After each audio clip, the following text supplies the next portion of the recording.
y'all? It's your girl Shaniqua Sunflower, and we are back with another vlog today. But before I get into the video, I want to invite y'all to subscribe to my channel. Drop a sunflower in the comments if you really like my videos and if you want to see more content. Also, like and share all of my videos. I'd appreciate it, y'all. So yeah, let's get into the video. So as y'all can see, I'm in the daycare. I just finished cleaning up and things like that. And it really made me think like, you know what? I'm gonna make this video about why I decided to leave teaching to start an in-home daycare. First off, let me just say this. The 8.5 years that I did stay in the classroom and teach, I absolutely loved it. I loved the ups and the downs, you know, the ins and outs. I loved everything about teaching. I love teaching preschool. My favorite age group is 3s. But you know what? Before I left from teaching in the classroom, I was with the 2s. But you know what? It's okay. But yeah, so I know a lot of people are like, if that was your passion and you loved it so much, why did you leave to go do it in your house? Like, I know that's real chaotic and stuff. Why did you actually leave and decide to do your own thing? So this video is going to explain all the reasons, well, mainly all the reasons why I decided to start my own in-home daycare. So to start off, let me just say this. When I actually got into childcare and I really found out it was my thing that I really enjoyed doing, it was a passion for me, I had in my mind, like, my next step in life from a classroom, I don't want to be a director or assistant director. I want to do it on my own space, my own rules, my own comfort. I always have had Nini's Playhouse playing in my head for like years. And anybody that really knows me knows that Nini's Playhouse has been in the works for a while. So that is one of the reasons why I did leave, because at the time when I left the classroom, I was just like, it's time. It's definitely time for me to do that, because I need to just take that risk.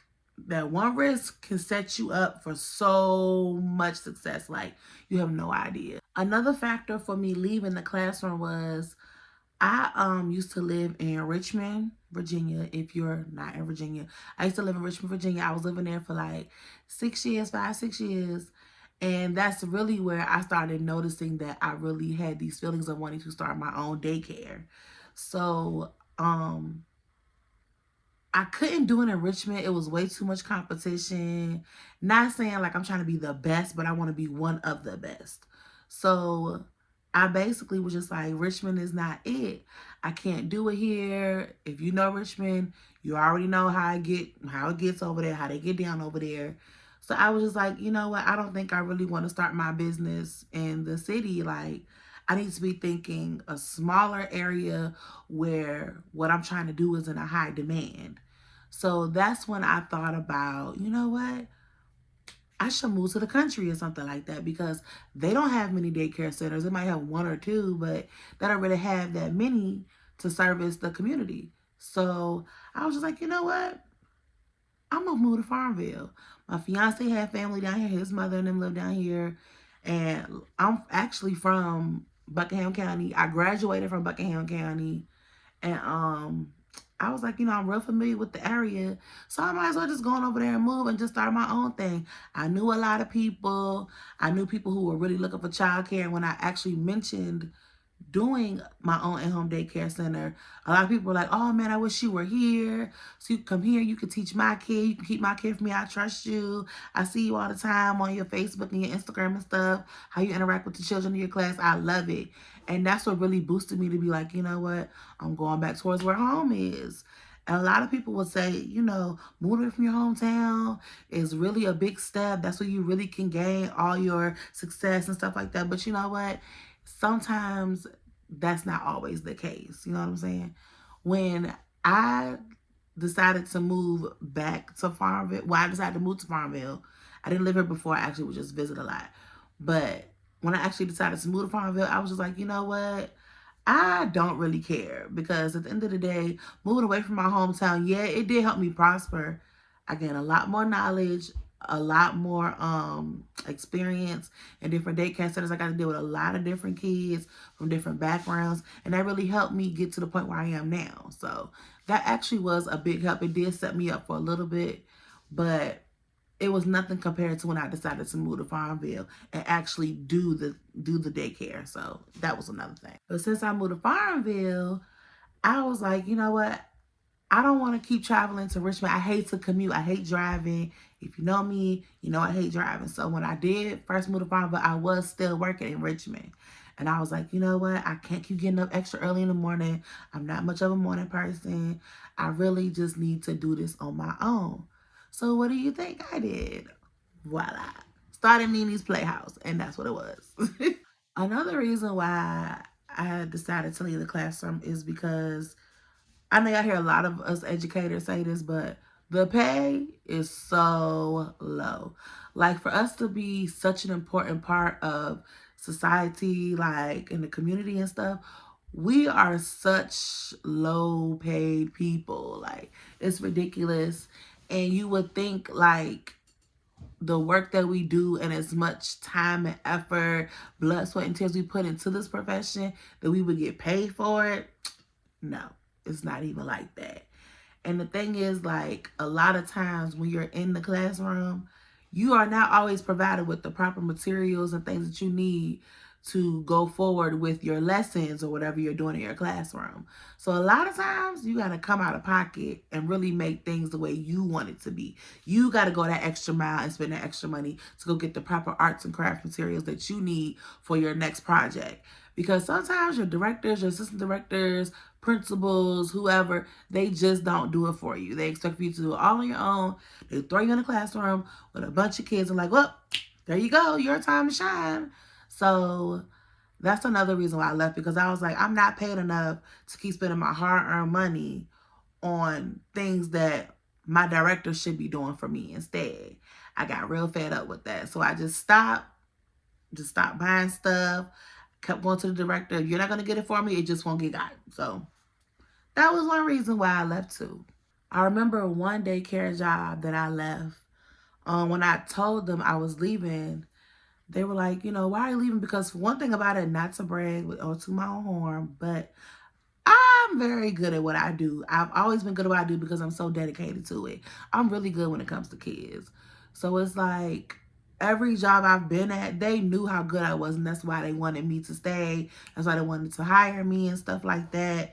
But to me, it was just like, you're only hiring me because I make your company look good, because I can teach these kids and I can handle them and stuff.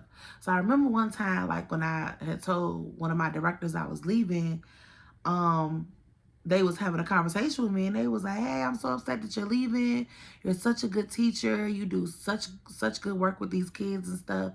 You know, why are you leaving and stuff? And I just told them, you know, this is not it for me no more. Like, I'm ready to move on to something bigger and better. And they literally come out and tell me, oh, well, if you need to, I can give you a raise. I can give you some more money. And then I just thought about it for a second. And I was like, you know what? No, I can't do it. And I told them, you are only willing to pay me the amount that I asked you for when I first started this job, because I'm leaving and I'm no longer going to be a great asset to your company anymore. So when I left it at that. Cut all my communication off with them, got my little W-2 forms and stuff to file my taxes, and that was it. Because nowadays, these jobs don't value you, especially when you're a great employee. They overwork you, and you get burnt out so fast. I remember so many times where I was in classrooms and I would have like 15 or 16 kids by myself. No help. Director would come in there, see how many I got, won't do nothing about it. And I would be in there for like hours by myself with all these kids. It could get a little overwhelming, but you know what? You know, you cannot show these kids that you are really under pressure, you know, at that very moment. So I kind of would just go on about my day and keep on trying to be as positive as possible. But even then, y'all, that gets hard. Like, you get so overwhelmed in that classroom because don't nobody want to help you. You got to do so much on your own. Sometimes you can have an assistant that really ain't worth shit. So it gets so overbearing in life because you go home like, God, like, I got to think about what I got to do tomorrow. I got to see how I'm going to go through with this task.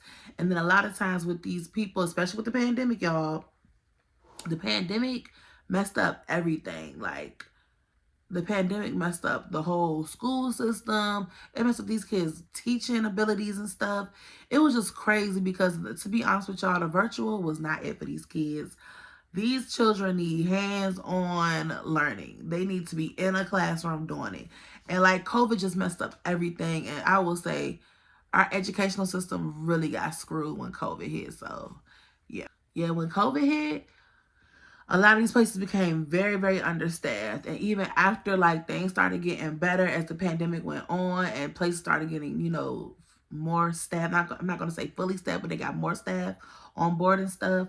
It still wasn't back to normal. And it still was just crazy and chaotic. So a lot of times when I finally did go back to work after being out for like 6, 7, 8 months or whatever, from the pandemic, I went back in the classroom and it was like everywhere I would work, it was just so understaffed. So you got to pick up on everybody else's slack. You got to take all these extra kids that you don't know nothing about. You got infants with 3-year-olds, you got toddlers and 4-year-olds. It was just so much. And I got tired of every time I turned around, I was always the teacher where they were like, you can handle this. Can you do this for me? Can you take all these kids for me? Can you watch this class and watch your class at the same time? Can you do this with this child? Because this teacher can't handle their kid. So I need you to come in here and handle this person right here. Like, it was just so much, y'all. And I got tired of doing everybody's job. And I got tired of being the go-to teacher for everything. So I quit. Y'all ain't got no go-to teacher no more unless y'all hire somebody else. And it ain't another me, baby. I'm going to tell you that right now. All my real teachers know it doesn't matter what age group you teach. Teaching is a stressful job. When I say stressful, it's like I said just a little while ago, you go home with the stress. Like, you get so attached to these children, you're always worried about them. And then you're always thinking of ways for your kids to learn things because, not trying to bash y'all, but sometimes y'all parents are a little lazy. Y'all don't do things with y'all kids. Y'all expect for the teachers to do everything. Which leads me to my next point, why I decided to leave the classroom. Excuse me, y'all. My throat a little dry. But anyway, I got tired of dealing with disrespectful people. Now, when I say people, excuse me again, I mean parents, other teachers, and management. Like, I'm the type of person, I will not disrespect you. I respect you as long as you respect me. I don't care what other people say about you. You can be mean to everybody else. But as long as you respect me, I'm going to respect you. I don't care what you do to those people. But what I don't tolerate is if I'm being respectful to you, you are constantly showing me disrespect. You're constantly trying to talk down to me and things like that. I can't do it. So I've had so many instances where I've had to not argue with the parent, but I've had to like turn it over to my management when they were supportive and have them deal with that parent, because when I'm telling the parent something, it's like, oh no, you don't know my child. Don't say nothing to me, whatever. Baby, I am with your child damn near 40 hours a week while you are either at work or doing whatever you want to do while they are in daycare. So please don't try to tell me I don't know nothing about your kid when I'm with them majority of the time during the week. Just saying.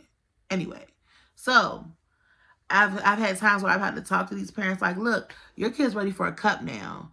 So if I were you, I might would go to the store, try to find them a cute cup, something that's like to their liking, their favorite color or favorite character on TV or something like that, and we can try it out. If it doesn't work, we'll go back to the way that you were doing it.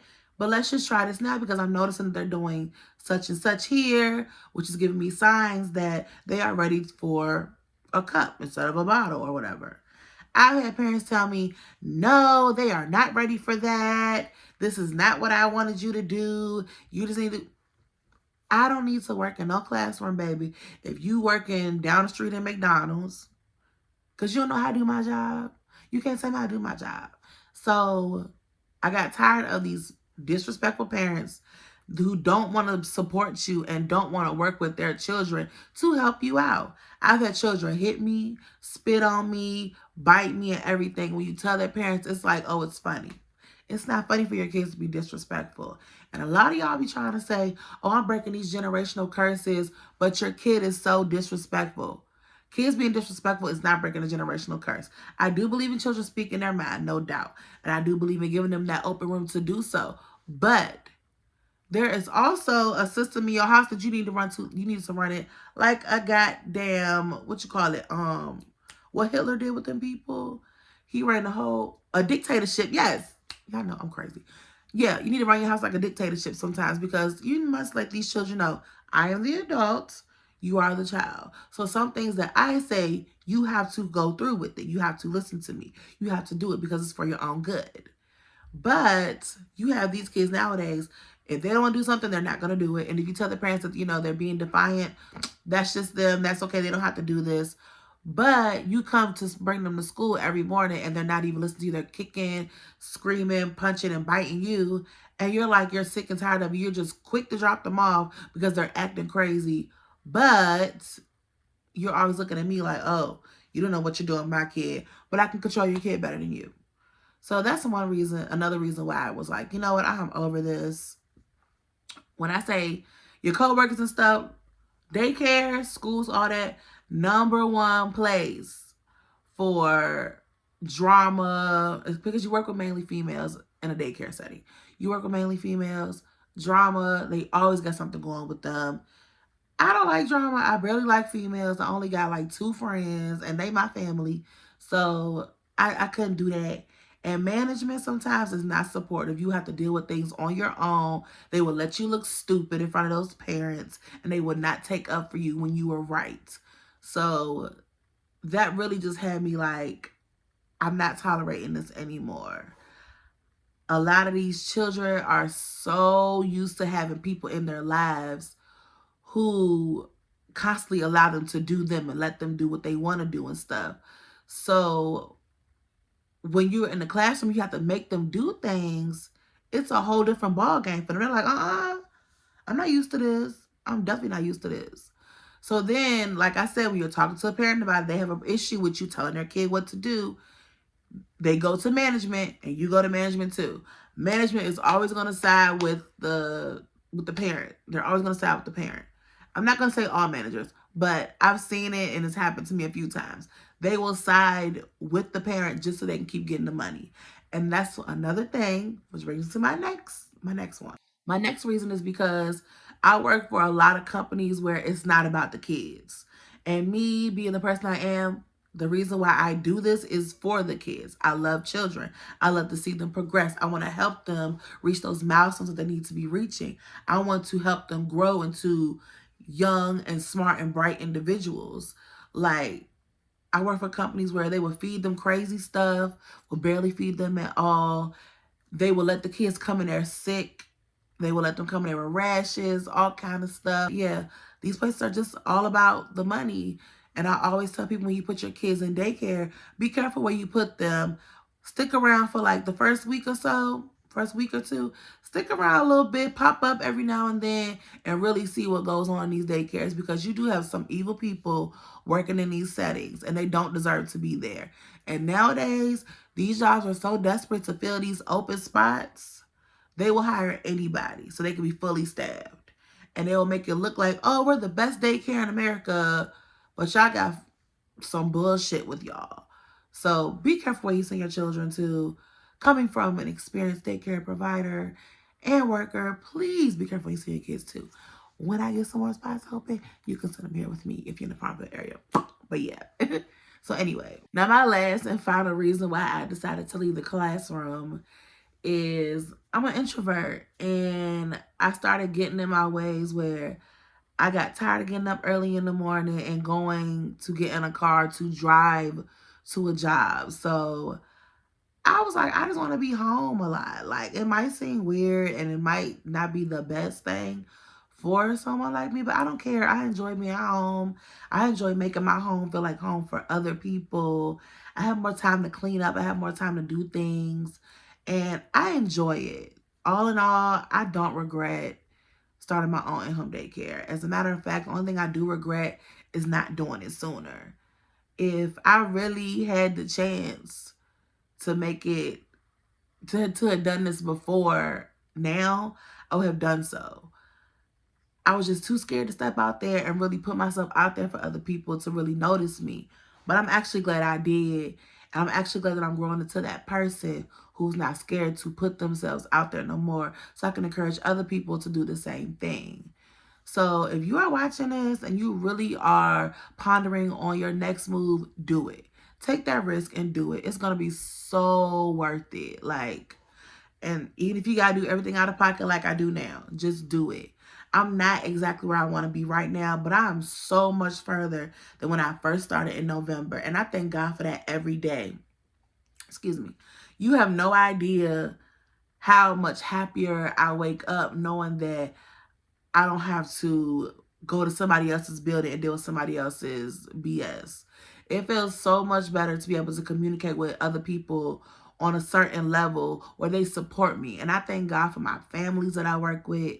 They are the best. Everyone is so supportive of everything that I do. If I say something, they follow through with it. I don't have no problems with them. I really deal with some great people. I appreciate all my little supporters who just notice me and I don't even see y'all. I appreciate my family for supporting me, those who do.